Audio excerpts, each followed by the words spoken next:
A Bíblia e a ciência. Existem algumas contradições ou discordâncias entre ambos? E a pessoa que acredita na Bíblia ou na ciência não pode acreditar em ambos? Eles estão em desacordo? É rotineiro de muitos ateus militantes a menção à crença na inerrância bíblica, como uma suposta prova de que os cristãos impõem barreiras ao avanço científico, como crendo em um livro antigo ao invés de seguirem a ciência, o conhecimento. Para onde ela vai? Isso é, para eles, uma evidência de que a religião cristã é atrasada e incompatível com a ciência. Esta visão, contudo, é apenas uma caricatura da crença cristã e também da própria Bíblia. Realmente, a Bíblia não é um livro científico, mas isso não significa que a Bíblia contradiz a ciência. Significa apenas que não é um foco dela.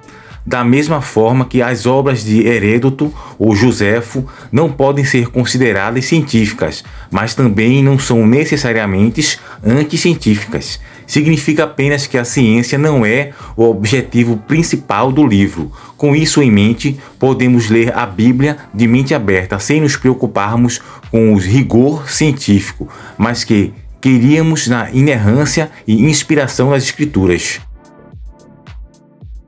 Então, referente à Bíblia, a Escritura Sagrada, mesmo sendo um livro tão antigo, escrito no período de aproximadamente 1600 anos e por pelo menos 40 autores diferentes, é impressionante como a Bíblia se sobressai largamente em relação aos demais livros da época. Mesmo quando faz afirmações científicas, um dos fatores mais simples e menos mencionados por muitos nos dias de hoje, talvez em função da própria simplicidade, mas extremamente importante é o fato da Bíblia atestar que Deus é um ser transcendental e que o universo teve um início. Isso mesmo, a Bíblia confirma que o universo teve um início pelo Criador. Alguém poderia pensar que isto é algo básico que não pode provar nada, afinal, qualquer um de nós crê nisso, independentemente da crença religiosa que possui. Mas isso ocorre porque estamos no século XXI, onde já temos o conhecimento científico necessário para saber que o universo não é eterno, mas que teve um início. Até pouco tempo atrás, no início do século passado, era normal crer que o universo sempre existiu, que ele era eterno no caso, e que portanto não foi criado por ninguém. O universo seria eterno. Esta visão não era apenas predominante entre os cientistas até o começo do século passado, porém também sempre foi a concepção geral que as religiões e os livros sagrados atribuíram. O Deus judaico-cristão possui um diferencial fundamental em relação a todos os outros deuses já criados pelo homem, que é o fato de ter criado o universo, mostrando que o universo não é eterno. Isso foi mais tarde copiado pelo islamismo, enquanto todas as outras religiões da época acreditavam que Deus fazia parte do universo, ou que ele era a própria natureza.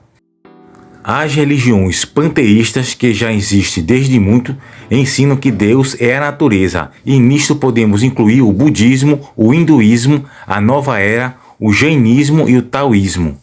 O panteísmo sempre foi uma das visões mais predominantes do mundo. Mesmo as religiões que criam na existência de deuses, que atendiam preces, como no politeísmo, a crença básica era que esses deuses habitavam na natureza e não fora do universo. Os gregos, por exemplo, criam que os deuses habitavam no Monte Olímpio.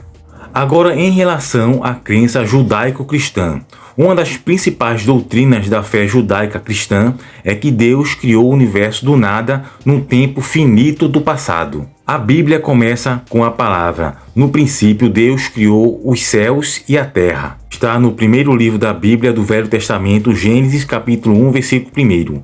A Bíblia, portanto, ensina que o universo teve um começo. Este ensinamento foi repudiado tanto pela filosofia grega como pelo ateísmo moderno, inclusive pelo materialismo dialético. Assim, em 1929, com a descoberta da expansão do universo, essa doutrina foi radicalmente confirmada ao falarem sobre o começo do universo. Os físicos John Barron e Frank Tripper explicam: nessa singularidade, espaço e tempo vieram à existência. Literalmente, nada existia antes da singularidade. Assim, se o universo se originou em tal singularidade, poderíamos ter verdadeiramente uma criação ex nihilo, do nada. Contrariamente a toda expectativa, a ciência, portanto, confirmou essa predição religiosa. Então, sustentar esta afirmação milhares de anos antes dela ser provar verdadeira é contra todas as crenças populares e eruditas da época. Não era algo tão fácil como ganhar no cara ou coroa. Porém, não é somente neste ponto sobre o início do universo que a Bíblia se comprova verdadeira diante da ciência moderna. Tem outros exemplos também que vamos citar aqui neste vídeo. Então, o primeiro está em Lucas, capítulo 17, versículo 30 ao 34, por exemplo. Temos a confirmação bíblica de que existia noite e dia ao mesmo tempo. Hoje nós sabemos desse fato que aqui de manhã tem um fuso horário diferente do Japão, um país que está em outro lado do mundo, mas hoje temos essa confirmação devido à mídia e o avanço tecnológico. Mas veja como diz em Lucas capítulo 17, versículo 30 ao 34. Assim será no dia em que o Filho do Homem se há de se manifestar. Naquele dia, vos digo, naquela noite. A crença básica nos dias de Lucas ou de Jesus quando estava aqui na Terra, era que a Terra era plana. E neste prisma era impossível pensar que pudesse existir noite e dia ao mesmo tempo. Jesus disse algo que só seria comprovado cientificamente 15 séculos mais tarde. A Bíblia também se adiantou em relação à ciência. No livro de Jó, capítulo 26, versículo 7, lá diz: Deus suspende a terra sobre o nada. Isso também era inadmissível naquela época, quando se pensava que a terra era carregada pelo deus Atlas, que a sustentava em seus ombros. Jó, ao contrário, já sabia que a terra não estava suspensa sobre nada que fosse material, mas sobre um vazio, exatamente como os satélites mostram o nosso planeta. Outra verdade científica que também está na Bíblia. A Bíblia também diz que o homem foi formado do pó da terra. Está no livro de Gênesis, capítulo 2, versículo 7. E do barro está em Jó, capítulo 33, versículo 6. Fato este que era motivo de escárnio por parte dos ateus, pelo menos até 1982, quando os cientistas descobriram que os ingredientes necessários para fazer um ser humano pode ser encontrado no barro. Isso mesmo. De acordo com a publicação de Redes Digits, o cenário descrito pela Bíblia quanto à criação da vida vem a ser não muito distante do alvo. Esta foi a forma mais cientificamente correta de dizer que a Bíblia acertou exatamente o alvo, pois os mesmos componentes que estão no pó da terra estão no corpo humano. E também, quando morremos, nosso corpo volta ao pó novamente, como está em Gênesis capítulo 3, versículo 19. Curiosamente, o planeta Terra é formado 70% por água, a mesma porcentagem presente no corpo humano.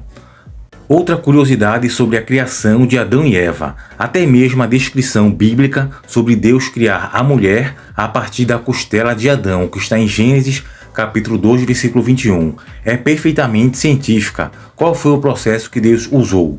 Foi de forma simples. Primeiro, fez cair um sono profundo sobre Adão. Depois, removeu uma de suas costelas. Em seguida, fechou o lugar com carne. E, por fim, transformou essa costela em uma mulher. Este é o mesmo processo aplicado pelos médicos hoje. Primeiro, eles dão anestesia geral, semelhante ao sono pesado, que caiu sobre Adão. Adão ia ser operado e Deus estava preparando o seu paciente. Mas por que a costela? Porque na costela existe medula óssea vermelha, que é onde nós encontramos células-tronco. Se Deus vai clonar alguém, é dali que se tem que tirar. A costela é lugar perfeito, o mais próximo da superfície.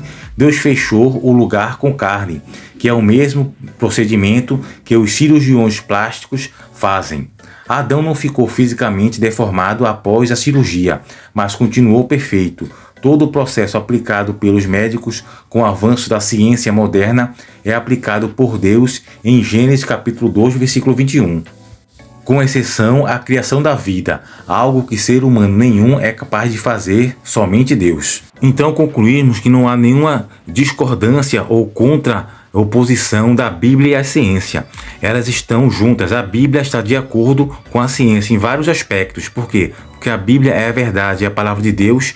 Então, se ela é verdade, elas têm que estar de acordo com a ciência e com tudo o que tem.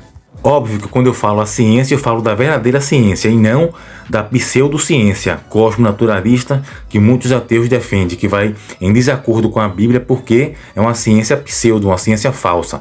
Mas a ciência verdadeira está de acordo com a Bíblia. Nós vamos fazer também aqui um vídeo com várias verdades científicas encontradas na Bíblia, certo? Antes mesmo de suas descobertas. Então, que Deus abençoe você grandemente, certo? Chegamos ao final deste vídeo.